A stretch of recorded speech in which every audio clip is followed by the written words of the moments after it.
Okay, my friends, usually I don't make this kind of a video. Usually when I sit down, I have some sense to not do what I'm about to do, which is just kind of share where I am at today. Why? I don't know. I ain't got nothing else to say, and I think it's gonna kind of be instructive to look at this moment in my rainy day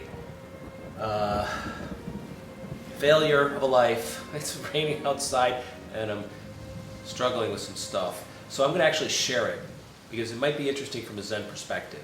I don't know what the thumbnail for this video will be. I don't know what the title will be. Every day I get an email from YouTube creators, and there's somebody on the YouTube team that's hammering in my head how important it is to have a thumbnail, how important it is to have a nice title to your video that everyone will want to, like how to get eyes, how to get attention, you know, and I don't feel like making that kind of a video today, so fuck off, YouTube.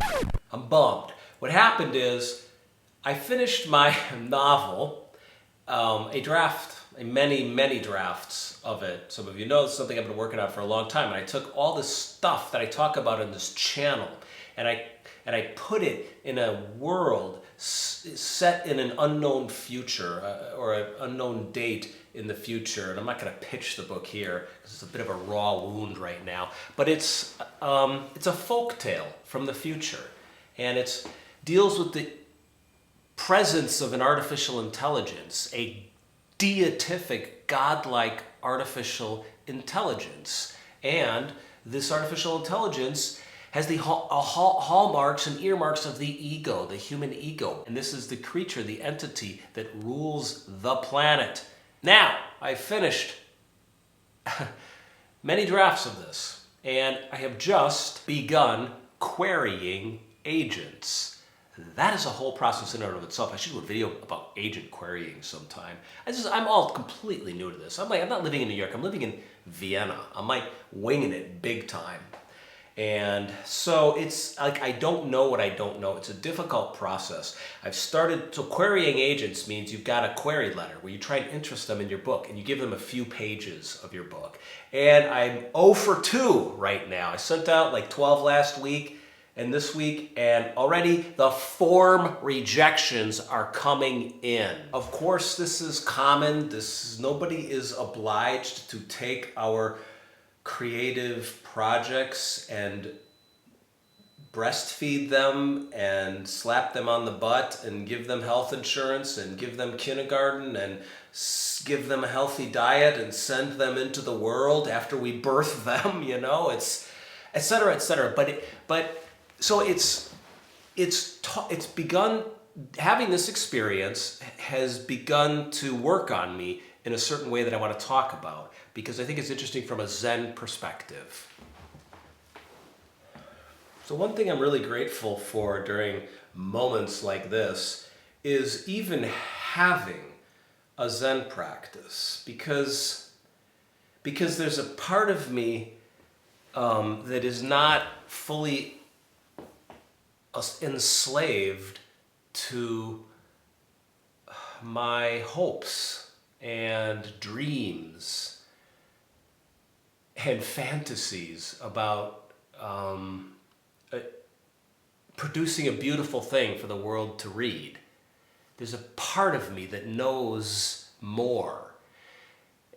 And then I can look at the suffering and actually feel it for real in this moment. And what it feels like is heartbreak. It feels like heartbreak. Okay, I know. This is high quality bad news to get rejected on a creative project.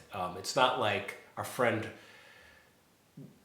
Brad Warner, who's dealing with some health issues. It's not like getting that kind of bad news. So I'm aware of that, but it just happens to be. It's like when you get dumped is what it feels like. It's that kind of heartbreak, like where your world is sort of. I had high expectations, and I really believe in this book, and I think it's great. It's strange. it's a big ask in certain ways because it's not conventional. It has a 3-act structure. It moves like a regular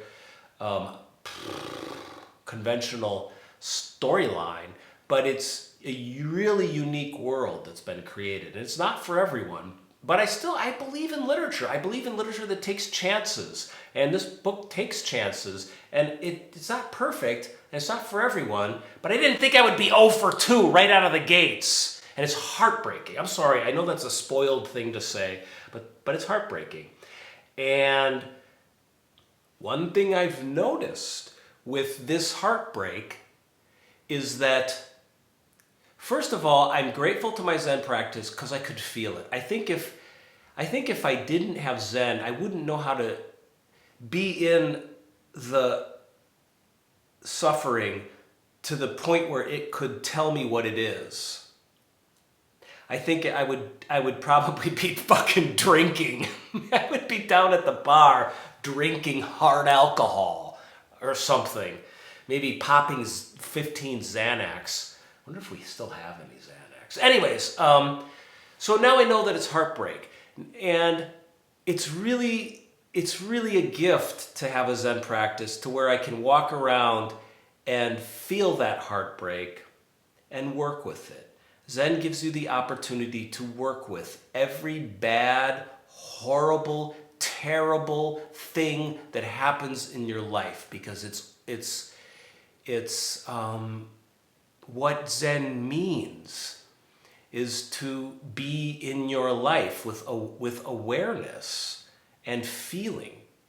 You know, I was talking to my Zen friend today about what Zen is, and we were saying to each other how you feel it when you sit.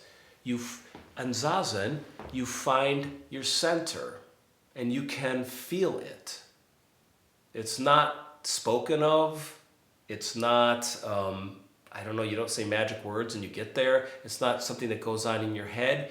Your whole body finds your center, and you have a kind of balance. And I was telling my friend that something I've noticed lately is that when I sit and my mind starts wandering, sometimes I can feel in my belly that I am not in where I'm at. And I can feel it's almost like a tension or a stretching. And I have to come back in again and feel it and be in it and be there. It's finding your center. And in this sorrow that I'm feeling, I'm starting to feel a little bit melodramatic, but I'm sorry, I'm just hitting you where I'm coming from. I feel this heartache. Now, here's my point. Every once in a while, I'm noticing the heartache begins to curdle. It curdles like milk that gets left out, okay? I start to get angry. And then anger has a hint of hatred. Who do I hate? Well, I hate agents and a literary culture and an American culture that privileges convention and familiarity and predictable books, movies. I give you Taylor Swift. I know many of you are Swifties, but here we have, I don't want to go into that, but let's leave that aside.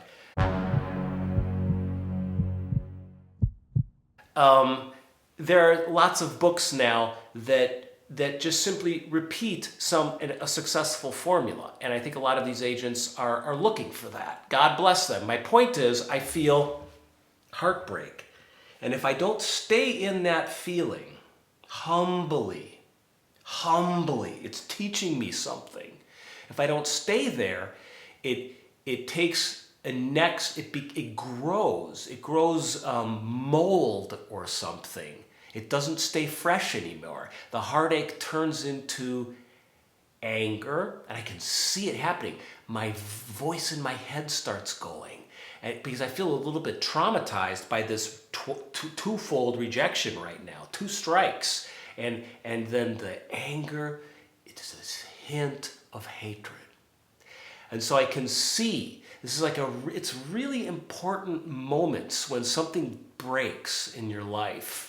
And there's more to this break that I'm letting on here. I mean, it's been hard to move to a different country like I did. It was hard to leave my former Zen community and start a new life. And part of the, frankly, fantasy I was telling myself was, hey, you're going to try and write this novel now, and it's going to be great, it's going to be successful, and people are going to love it, and it's going to be unrejectable was my goal, to write an unrejectable novel. Well, I have written a novel that's now been rejected twice, so it's not unrejectable. So I've lost my storyline.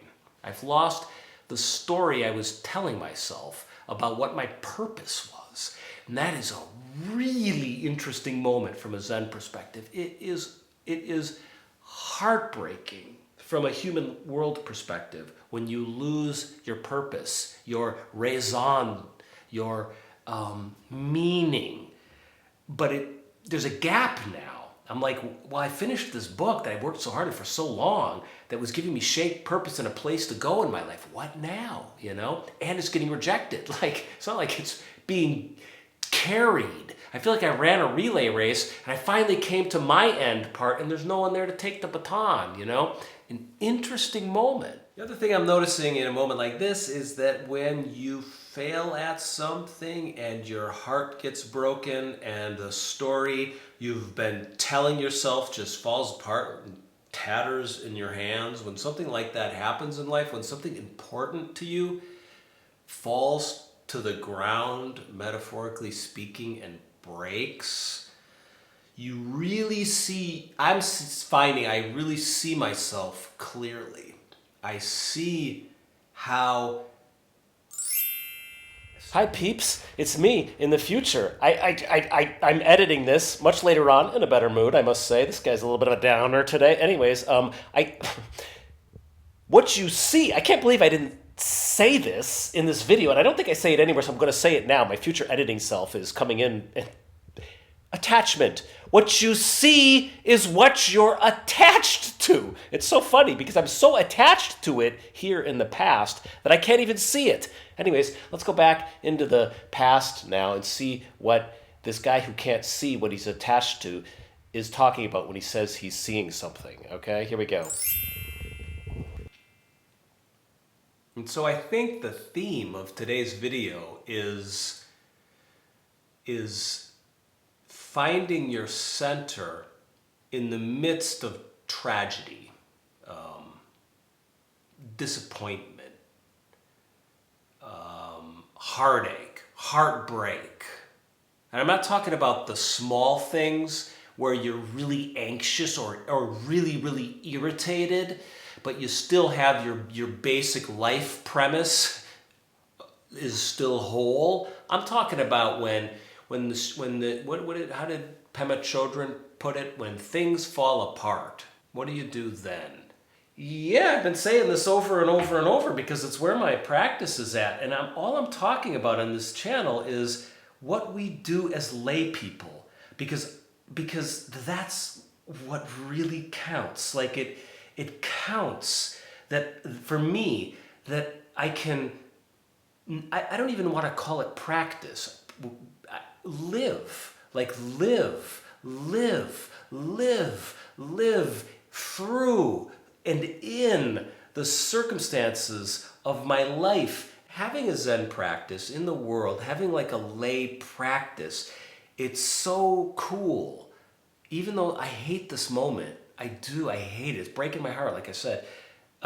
It's so cool to be able to this is what we mean by samurai Zen. We don't mean fucking sitting on your cushion and gutting out knee pain. It's like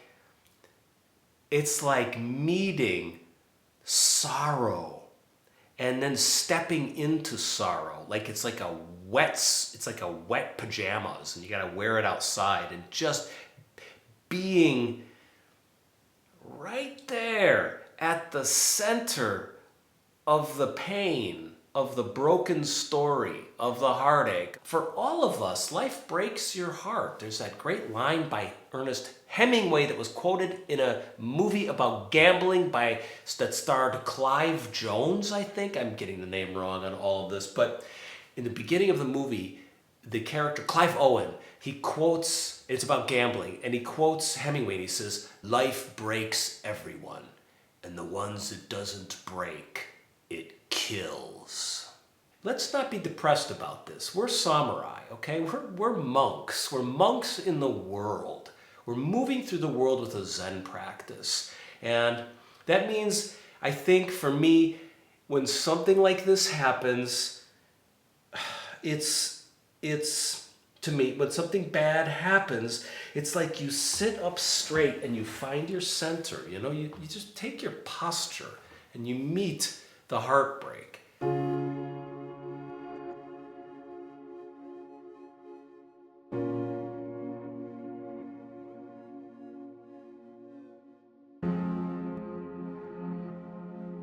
You meet the heartbreak. And I guess what I mean by that is that it's kind of interesting. It's kind of interesting to be human, to move through this world, getting your heart broken, getting your expectations dashed, opening your heart a little bit to all the heartbreak around you that maybe one is closed off to when one is locked in one's own world with one's own momentum and one's own protective barriers, first world barriers, and one's the fog of one's hopes and dreams, right? Oh my gosh, you can begin to realize you're daisy chained to every other human being on this planet, like having some curiosity about yourself, about your mind, about your life. When your heart gets broken and your story falls apart, you can see right into yourself through the fog of hopes and dreams that's been scattered, right? Through like right into your, like you can see a raw wound, you know, the raw wound of living. Life has suffering, as the Buddhists say, like that's the first noble truth. And the path is learning to work with suffering, not eliminating suffering, but like learning to work with it, live with it, and through it. I think there's something to that.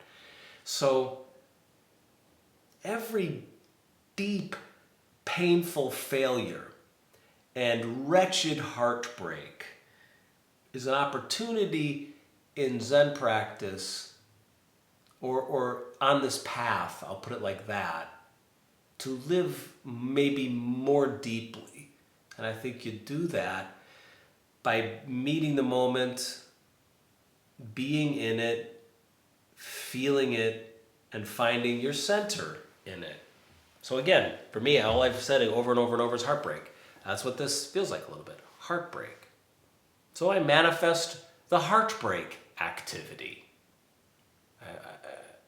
I should probably break down and cry. I did have some tears earlier because I did feel heartbroken, but then I started laughing at myself because it was kind of funny. I mean, it's kind of funny when a grown man's crying because somebody doesn't like his writing. It's pretty funny. So upwards and onwards, every heartbreak is a gift. It's a gift. It sweeps the cobwebs away and gets you up on both feet again. It's a reality check. Don't waste those opportunities. Don't squander them, I'm telling myself now. Because I think there's more heartbreak ahead, man. I got more agent query letters out there, and I mean, it's a tough racket. Agents accept like one new client a year, and they get about 100 query letters a week. And I've been querying like top agents in the business. Now I think I need to start querying some fellow desperados. Some of these agents that I'm looking at on these websites, they look like they're younger than my nieces, you know, and nephews. But I mean, I'm gonna have to start hitting them up. Hey, it's Uncle Jack. You want to represent this crazy Zen-inspired speculative fiction novel I've got? Let's go, kid. Let's go, Generation Z.